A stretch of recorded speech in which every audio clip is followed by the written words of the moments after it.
नमस्कार दोस्तों, मेरा नाम है शर्मा और आप देख रहे हैं मैन मैकेनिक चैनल। तो आज की वीडियो में हम बात करने वाले हैं बैड क्लच प्लेट और प्रेशर प्लेट के बारे में कि अगर ये ख़राब होते हैं तो क्या क्या सिम्टम्स होते हैं और किन किन कारणों की वजह से ये दोनों चीज़ें ख़राब होती हैं। आज इस बारे में बात करेंगे, तो चलिए वीडियो शुरू करते हैं। तो सबसे पहले हम बात करेंगे कि ये किन किन कारणों से जो है वो ख़राब होते हैं। सबसे पहली चीज़, क्लच प्लेट और प्रेशर प्लेट ख़राब होते हैं अगर उसे प्रॉपर ढंग से नहीं लगाया जाए। सपोज़ मान लीजिए कि अगर क्लच प्लेट प्रेशर प्लेट को लगाते वक्त अगर क्लच प्लेट और प्रेशर प्लेट की अलाइनमेंट प्रॉपर नहीं की गई है तो क्या होगा कि जो आपका गियर बॉक्स का सेंटर है, जो कि आपके इंजन और ट्रांसमिशन को जो जोड़ता है क्लच के थ्रू, अगर उसके दांते यानी टीथ जो है आमने सामने नहीं हुए, प्रॉपर स्मूथली फिट नहीं हुए, ज़बरदस्ती उसको बैठाया गया है, तो क्या होगा कि जब आप गाड़ी को हायर स्पीड में ले जाएंगे तो वो स्लिप करेगा, या फिर वो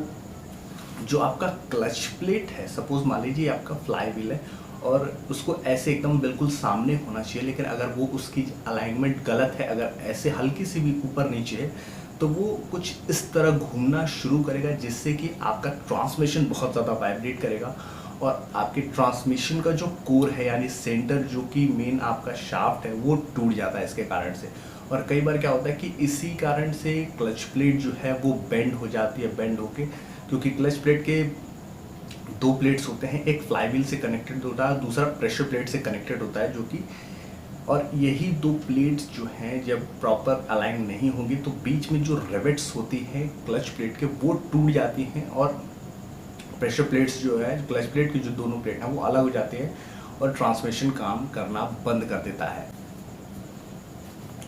दूसरी चीज़ है कि फैक्ट्री फॉल्ट भी होता है। कई बार फैक्ट्री फॉल्ट है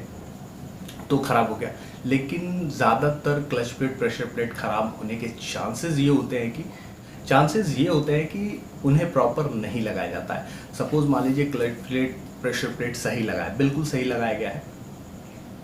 लेकिन जो क्लच रिलीज बेयरिंग है जो कि आपके प्रेशर प्लेट को प्रेस करती है, अगर वो ढंग से नहीं लगा है या उसकी स्प्रिंग प्रॉपर नहीं लगी है, तो क्या होगा कि जब आप अपने प्रेशर प्लेट पे लोड देंगे तो वो किसी एक ही साइड लोड देगा, तो वो किसी एक साइड लोड देगा, जिससे जो है क्लच, जो आपका प्रेशर प्लेट है वो ख़राब होने के चांसेस हैं, आपके जो रिलीज बेयरिंग है वो ख़राब हो सकता है और आपके शाफ्ट टूटने के चांसेस जो है ये बहुत ज़्यादा बढ़ जाते हैं। क्लच प्लेट टूटने के चांसेस जो है बहुत ज़्यादा बढ़ जाते हैं। इससे कई बार ये क्या होता है कि फ्लाई व्हील तक डैमेज हो जाते हैं, फ्लाई व्हील जल जाते हैं, क्योंकि अगर प्रॉपर ढंग से अगर आपका क्लच प्लेट प्रेशर प्लेट नहीं लगा है तो आपको पूरा कम से कम फ्लाई व्हील का पूरा सेट चेंज करना पड़ता है, तो ये काफ़ी ज़्यादा एक्सपेंसिव हो जाता है। तो बेसिकली तीन ही कारण हैं क्लच प्लेट प्रेशर प्लेट ख़राब होने की, या तो उससे प्रॉपर ढंग से नहीं लगाया जाता है तब वो ख़राब होते हैं, दूसरी चीज़ उसकी रिलीज बेरिंग अगर सही से नहीं लगाई गई तो ख़राब होंगे, और तीसरी और लास्ट है कि फैक्ट्री फॉल्ट होने के चांसेस है कि क्या क्या सिम्टम्स होते हैं। सबसे पहली चीज़ जो है, जो आपका क्लच प्लेट है वो अगर फेल होता है या ख़राब होता है तो क्या क्या सिम्टम्स जो है वो आते हैं। सबसे पहले मैंने बताया ही है कि अगर क्लच प्लेट को अगर ढंग से नहीं अलाइन किया जाता है, क्योंकि क्लच प्लेट कहीं टाइट नहीं होता है, बस वो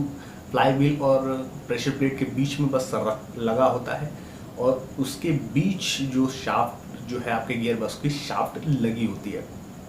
तो जब आप अपने क्लच के थ्रू प्रेशर देते हैं तब जाके वो इंगेज हो जाते हैं। तो इसमें क्या है कि जब आपका क्लच प्लेट प्रॉपर अलाइन नहीं होगा तो वो जाहिर सी बात है कि वो घिसेगा, जलेगा और उसकी जो रिवेट्स हैं वो टूटने के चांसेस जो हैं वो बढ़ जाते हैं, यानी आपके क्लच प्लेट डैमेज होने के चांसेस बहुत ज़्यादा होते हैं इसमें। दूसरी चीज़ है कि अगर आपका क्लच प्लेट, दूसरी चीज़ कैसे ख़राब हो सकती है, अगर आपका क्लच बेयरिंग जो है वो प्रॉपर नहीं ढंग से लगा है, वो आपके प्रेशर प्लेट को प्रॉपर नहीं दबा रहा है, जो उसमें पतली पतली पट्टियाँ आपने देखी होंगी, वो अगर उस स्प्रिंग को अगर ठीक से नहीं दबा रहा है, मीन्स क्या होगा कि क्लच प्लेट के ऊपर प्रॉपर एक बराबर प्रेशर नहीं लगेगा, जिससे क्या होगा कि क्लच प्लेट का जो बैलेंस है वो बिगड़ जाएगा और गाड़ी का जो क्लच स्लिपिंग की जैसी क्लच स्लिप जैसी प्रॉब्लम जो है वो आनी शुरू हो जाएंगी और इससे आपका क्लच प्लेट टूट सकता है, डैमेज हो सकता है, या जो उसके ऊपर जो आपका मटेरियल लगा होता है इंगेज करने के लिए, वो धीरे धीरे पाउडर बनकर गिर जाता है और आपका क्लच प्लेट बिल्कुल ही ख़राब हो जाता है। फिर तीसरी प्रॉब्लम है क्लच बैरिंग से ही रिलेटेड। क्लच बैरिंग को प्रॉपर ग्रीसिंग जो है वो करनी चाहिए, क्योंकि अगर प्रॉपर ग्रीस नहीं लगा है तो लुब्रिकेशन की अगर कमी हुई या स्लिप करने में उसको प्रॉब्लम हो रही है, मीन्स सपोज मान लीजिए कि आपने क्लच दबा के गियर को एंगेज किया और रिलीज क्लच जो है आपका एंगेज ही रह गया, तो इससे क्या होता है कि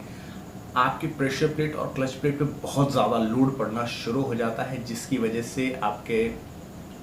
क्लच प्लेट जलने की चांसेस जो है वो बहुत ज़्यादा बढ़ जाते हैं। फिर चौथा है कि अगर आपका प्रेशर प्लेट प्रॉपर टाइट नहीं है या किसी तरह ज़बरदस्ती उसको टाइट किया गया है, वो बस फंसा दिया गया है, और क्लच प्लेट जो आपका प्रेशर प्लेट है वो प्रॉपर टाइट नहीं है, लेकिन गियर बॉक्स जो क्लच प्लेट है वो प्रॉपर अलाइन हो चुका है। सपोज मान लीजिए प्रेशर प्लेट क्योंकि टाइट होता है, अगर वो फ्लाईव्हील में अच्छे से टाइट नहीं है और क्लच प्लेट आपका प्रॉपर अलाइन करके, कई बार क्या लोग इंजन जब बाहर निकालते हैं या कई लोग ट्रांसमिशन बाहर निकालते हैं तो क्या करते हैं, उसका एक गेज आता है, उसको फंसा के वो वापस उसको लगा देते हैं। कई गाड़ियों में इंजन भी उतारना पड़ता है, तो उसमें क्या होता है कि वो लोग इंजन को वर्टिकली रख देते हैं और उसके ऊपर प्रेशर प्लेट क्लच प्लेट लगा के उस पर जो गियर बॉक्स रखते हैं उसको टाइट कर देते हैं। इससे प्रॉपर ये नहीं पता चलता है कि आपका क्लच प्लेट प्रॉपर लगा है या नहीं, तो वहाँ पे वो लूज़ हो जाता है और क्लच स्लिप की प्रॉब्लम जो है वो आने लगती है। जैसे ही आप क्लच के ऊपर थोड़ा सा लोड देंगे वो स्लिप होना जो है वो शुरू हो जाएगा। पांचवा है कि अगर, जैसे कि मैंने पहले भी बताया है कि क्लच प्लेट को और प्रेशर प्लेट को अगर प्रॉपर नहीं लगाया जाएगा, प्रॉपर नहीं टाइट किया जाएगा, तो क्लच के और प्रेशर प्लेट के ख़राब होने के चांसेस जो है बहुत ज़्यादा बढ़ जाता है। मैक्सिमम जो है वो जो है क्लच प्लेट ही ख़राब होता है। अब सपोज मान लीजिए आपका क्लच प्लेट प्रॉपर लगा है, प्रेशर प्लेट प्रॉपर लगा है, लेकिन आपका जो क्लच केबल है या फिर हाइड्रोलिक क्लच जो सिस्टम है वो प्रॉपर उसकी एयर नहीं निकालेगी या फिर उसे प्रॉपर नहीं लगाया गया है, तो भी आपकी क्लच की प्रॉब्लम जो है स्लिप होने की चांसेस या फिर बहुत ज़्यादा एयर निकलने की, हाइड्रोलिक जो है सिलेंडर्स को पंप कर देता है, तो इस तरह की बहुत सारी प्रॉब्लम जो है overheating, slipping, damaging, bending, बहुत सारी प्रॉब्लम्स जो है वो क्लच के साथ आती हैं। फिर क्लच प्लेट ख़राब होने का लास्ट वो जो है ऑप्शन, वो सिम्टम्स है कि आप अपनी गाड़ी को बहुत ज़्यादा, अगर कई लोग क्या करते हैं कि ब्रेक्स का यूज़ कम करके इंजन की पावर को ही यूज़ करते हैं इंजन ब्रेकिंग के लिए। वो क्या करते हैं कि इंजन को स्लो करना है, ये सिर्फ इमरजेंसी में अगर आप करते हैं तब तक तो ठीक है, लेकिन अगर आप हर बार यही चीज़ करते हैं तो प्रॉब्लम क्या होती है कि आपके क्लच प्लेट के साथ साथ आपके इंजन के ऊपर भी बहुत ज़्यादा लोड पड़ता है और इंजन डैमेज भी इससे साथ हो सकता है, क्योंकि क्लच प्लेट कमज़ोर पड़ता है इंजन के मुकाबले, तो सबसे पहले जो है वो क्लच प्लेट ही आपका डैमेज होता है। अब आते हैं प्रेशर प्लेट के ऊपर कि प्रेशर प्लेट अगर ख़राब हो रहा है तो किस तरह के सिम्टम्स आएंगे। सबसे पहली चीज़ तो है इंजन जैसे ही आप हायर आरपीएम पे ले जाएंगे क्लच स्लिप होना शुरू हो जाएगा, उसमें आपको स्लिपिंग की आवाज़ जो है वो आनी शुरू हो जाएगी। है कि आपका गियर आसानी से एंगेज नहीं होगा, आपको फोर्सफुली जो है बहुत ज़्यादा ताकत लगा के ज़बरदस्ती गियर को एंगेज करना पड़ेगा, तभी जाके आपकी गाड़ी का गियर लगेगा। तीसरा है कि आपका क्लच पैडल, जो क्लच आप यूज़ करते हैं पैडल, अगर हाइड्रोलिक है तो वो काफ़ी ज़्यादा लूज़ हो जाएगा, आपको हाफ क्लच में गाड़ी चलाने में काफ़ी ज़्यादा प्रॉब्लम आएगी, या फिर बहुत ज़्यादा हार्ड हो जाएगा कि आप क्लच पैडल ही नहीं दबा पाएंगे। तो इस तरह की प्रॉब्लम जो है प्रेशर प्लेट के साथ आती है अगर प्रेशर प्लेट अगर ख़राब हो रहा है तो। फिर अगर आपका प्रेशर प्लेट ही ख़राब है तो सबसे पहली चीज़, अगर आप गाड़ी पे जैसे ही लोड देंगे वो गाड़ी का ट्रांसमिशन बहुत ज़्यादा वाइब्रेट करेगा, क्योंकि वो गियर को एंगेज नहीं कर पाएगा, या फिर आपके प्रेशर प्लेट के ऊपर उतना पावर से या लोड से वो प्रेशर प्रोड्यूस नहीं कर पाएगा, जिससे कि आपका क्लच प्लेट आपके इंजन और ट्रांसमिशन के बीच का कनेक्शन बना पाए।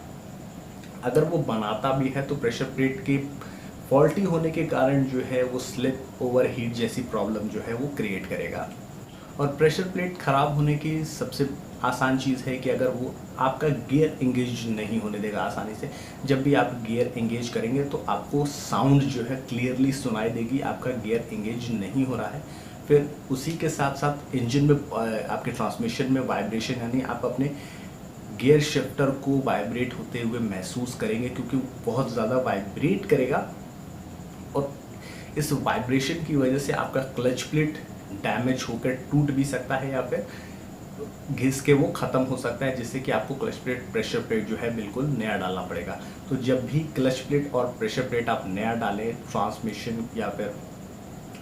रिलीज बेरिंग आप नहीं डालें, तो सबसे पहली चीज़ रिलीज बेरिंग को प्रॉपर ग्रीसिंग ज़रूर कर दें। फिर हर एक चीज़ को क्लीन और बिल्कुल अलाइन करके ही लगाएं, जिससे कि ये इस तरह की प्रॉब्लम जो है वो भविष्य में ना आए। तो आज की वीडियो में बस इतना ही, मिलता है अगली वीडियो में नए टॉपिक के साथ।